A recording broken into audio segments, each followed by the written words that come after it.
प्रधानमंत्री नरेंद्र मोदी ने आज नई दिल्ली स्थित भारत मंडपम में वर्ल्ड फूड इंडिया 2023 कार्यक्रम का उद्घाटन किया।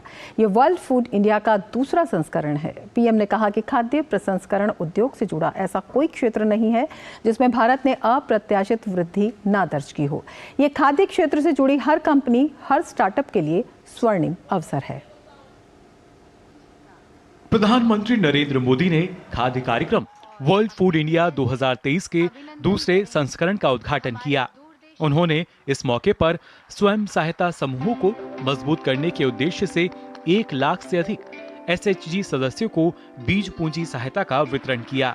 इससे उन्हें बेहतर पैकेजिंग और गुणवत्तापूर्ण विनिर्माण के माध्यम से बाजार में बेहतर मूल्य प्राप्त करने में मदद मिलेगी।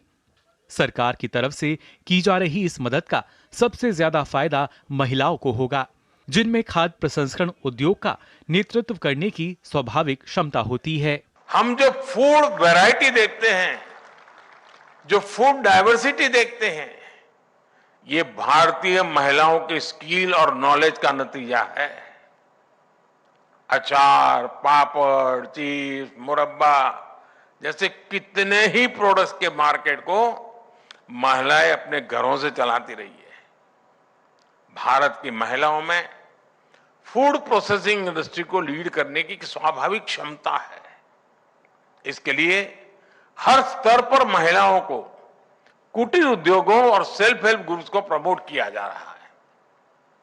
आज इस कार्यक्रम में भी 1 लाख से ज्यादा महिलाओं को, जो विमेन सेल्फ हेल्प ग्रुप चलाती हैं, 1 लाख से ज्यादा महिलाओं को करोड़ों रुपयों की सीड कैपिटल दी गई और मैंने टेक्नोलॉजी के लिए अभी यहां से उसको ऑलरेडी उनके खाते में जमा कर दिया।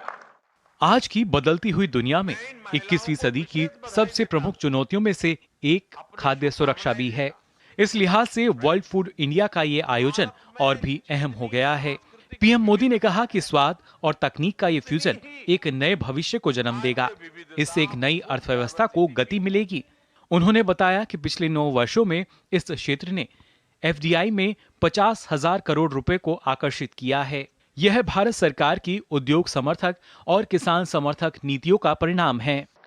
पिछले 9 वर्षों में हमारे कृषि निर्यात में प्रोसेस्ड फूड का हिस्सा 13 से बढ़कर 23% हो गया है।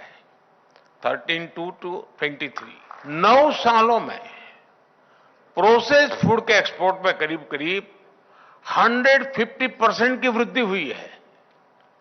आज हम $50,000 मिलियन से ज्यादा का एग्रो एक्सपोर्ट करके ग्लोबली 7वें नंबर पर आ गए हैं।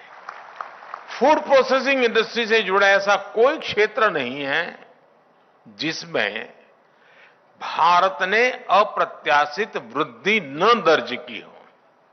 भारत में संस्कृति के साथ ही खाद्य विविधता भी है, जो दुनिया के निवेशकों के लिए एक लाभांश की तरह है।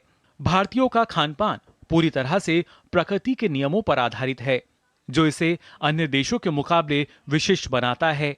पीएम ने परंपरा के मुताबिक श्री अन्न को अपनाने पर तो जोर दिया ही, साथ ही कहा कि इसे लेकर पूरे विश्व में जागरूकता आई है। उन्होंने ऐसे उत्पादों को तैयार करने पर जोर दिया जिससे खाने की बर्बादी को रोका जा सके। हम देश में 10 करोड़ से ज्यादा बच्चों को, गर्ल्स और प्रेग्नेंट वीमेन को पोषक आहार उपलब्ध कराते हैं। अब समय है कि हम खाद्य वितरण कार्यक्रम को डाइवर्सिफाइड फूड बास्केट की दिशा में ले जाएं। इसी तरह हमें पोस्ट हार्वेस्ट लॉसेस को और कम करना होगा। पैकेजिंग में और बेहतर टेक्नोलॉजी लाने के लिए काम करना होगा। सस्टेनेबल लाइफस्टाइल के लिए फूड वेस्टेज को भी रोकना एक बड़ी चुनौती है। हमारे प्रोडक्ट्स ऐसे होने चाहिए जिनसे वेस्टेज रुके।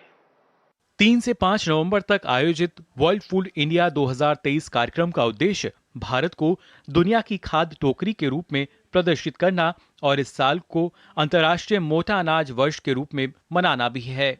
यह कार्यक्रम सरकारी निकायों, उद्योगों के पेशेवरों, किसानों, उद्यमियों और अन्य हितधारकों को चर्चा में शामिल होने, साझेदारी स्थापित करने और कृषि खाद्य क्षेत्र में निवेश के अवसरों का पता लगाने के लिए एक नेटवर्किंग और व्यापार मंच प्रदान कर रहा है।